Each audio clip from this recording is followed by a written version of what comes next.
28 तारीख से वहाँ पर युद्ध स्टार्ट है, लेकिन ऐसी कोई हमें प्रॉब्लम लगी नहीं, ना खाने की, ना पीने की, ना रहने की।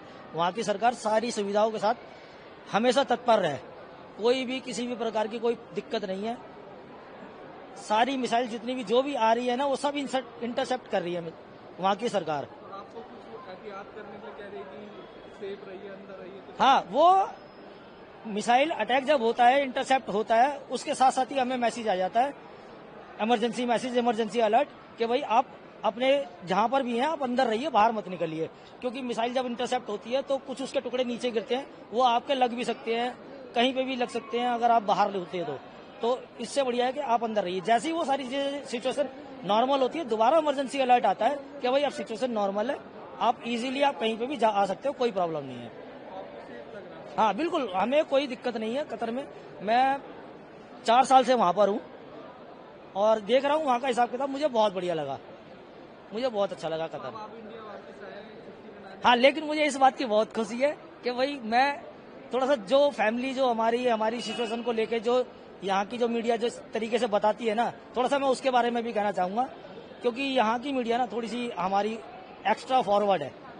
वहाँ जो चीज हो रही है उस चीज को एक्चुअली ना बताकर ना ज्यादा बताया जा रहा है, तो उसकी वजह से ना जो इंडियंस की फैमिलीज है वो यहाँ पर ज्यादा परेशान हो रही है, पैनिक हो रही है कि भाई हमारे फैमिली मेंबर्स जो वहाँ बाहर यूएई में या दुबई में या कतर में या बहरीन में या ओमान में रह रहे हैं, उनको कोई प्रॉब्लम तो नहीं है। लेकिन मैं बता दूं, यूएई की पूरी गल्फ की जो कंट्री की जो गवर्नमेंट है सब एक नंबर की है, किसी भी प्रकार की कैसी भी कोई भी दिक्कत नहीं है हमें वहाँ पर। मुझे बहुत अच्छा लगा भाई इंडिया आकर, अब मैं यहाँ पर खुश हूँ बहुत। अपनी धरती पे आके एक अलग ही मजा आता है, लेकिन जो हमें कतर ने दिया है, इतनी सिक्योरिटी और इतना प्यार, इतना केयर लोगों के लिए, I think that's commendable. I think that's hats off to them.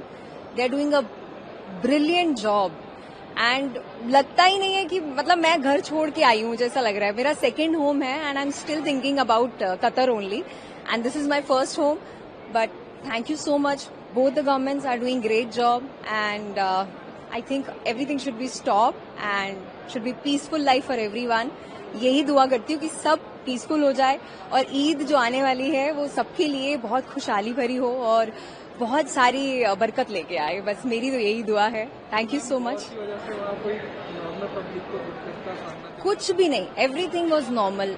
और जैसे ही अलर्ट आता था we have to be in the shelters, वो एक रूल था जो हम ऑलरेडी फॉलो कर रहे थे एंड उसकी वजह से इतना इजी रहा, हर चीज बहुत इजीली हो गई, खाने की पीने की कोई टेंशन नहीं थी, सब अच्छे से मिल रहा था। But that was great. That's नहीं, कुछ भी नहीं। मतलब फ्लाइट्स ओपन होती हैं कुछ विंडो कुछ देर के लिए, उस टाइम आप अगर ग्रैब कर लेते हो तो दैट्स इट। बट बहुत अच्छे से जो हमारी इंडियन एम्बेसी है वो उसको हैंडल कर रही है एंड एवरीवन, सबकी जो भी वहां पे फंसे हुए हैं उनको निकालने की जो कोशिश हो रही है, that's truly a commendable job what they are doing right now. But it's hats off to everyone which is doing their efforts. हम कतर से आ रहे हैं। तो सर आप कतर से ट्रैवल करते आ रहे हैं, क्या सिचुएशन है ईरान के बाद? देखो, कतर जो है वो यानी कि इतना ज्यादा इम्पैक्टेड नहीं है, to be honest. Qatar government is doing very good to take care of the people, local residents. और इनका जो अलर्ट सिस्टम है, जैसे कोई मिसाइल अटैक होता है तो वो टाइमली इन्फॉर्म करते हैं और रेजिडेंट्स को बड़ी क्लियर इंस्ट्रक्शंस हैं कि आपको क्या प्रिकॉशंस लेनी है। और अभी तक हमारे जितने भी रिहायशी इलाके हैं वो सारे सेफ हैं। तो सिर्फ जितने भी अटैक हुए हैं मैक्सिमम वो जो अमेरिकन बेस है उदेद में, वहां पे सारे अटैक हुए हैं। वहां पे कुछ डैमेज भी हुआ है, कुछ डायरेक्ट स्ट्राइक हुई हैं, बट आई थिंक 90% इंटरसेप्शंस हो चुकी हैं सक्सेसफुली वहां पे।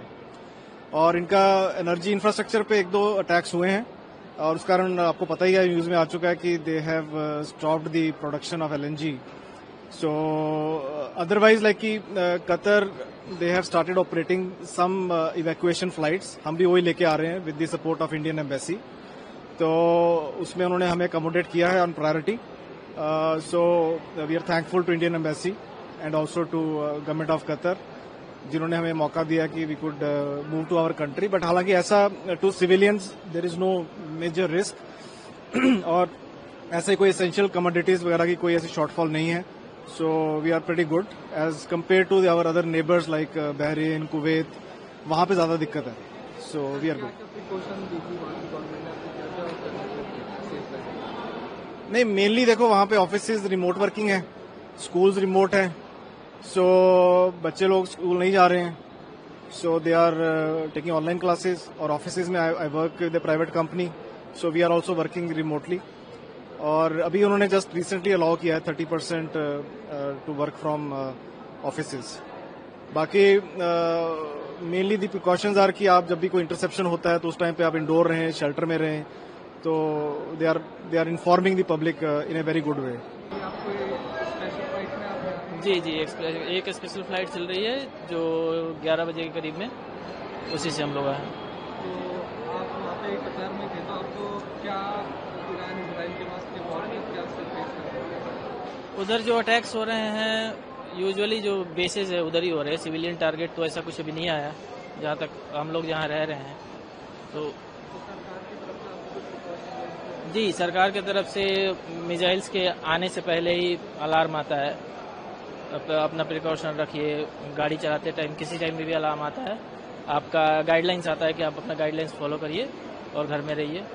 ड्यूटी में भी सबको रियायत है कि आप अगर वर्क फ्रॉम होम करना चाहते हैं तो कर सकते हैं, या फिर ऑफिस जा सकते हैं तो जाइए. अगर ज़्यादा जरूरी है तो जाइए, नहीं तो नहीं जाइए, किसी का कोई दबाव नहीं है. तो अब आप इंडिया आए, आपको इंडिया से कैसा लगा? जी बिल्कुल, बहुत अच्छा लगा. सेफ्टी जी बिल्कुल.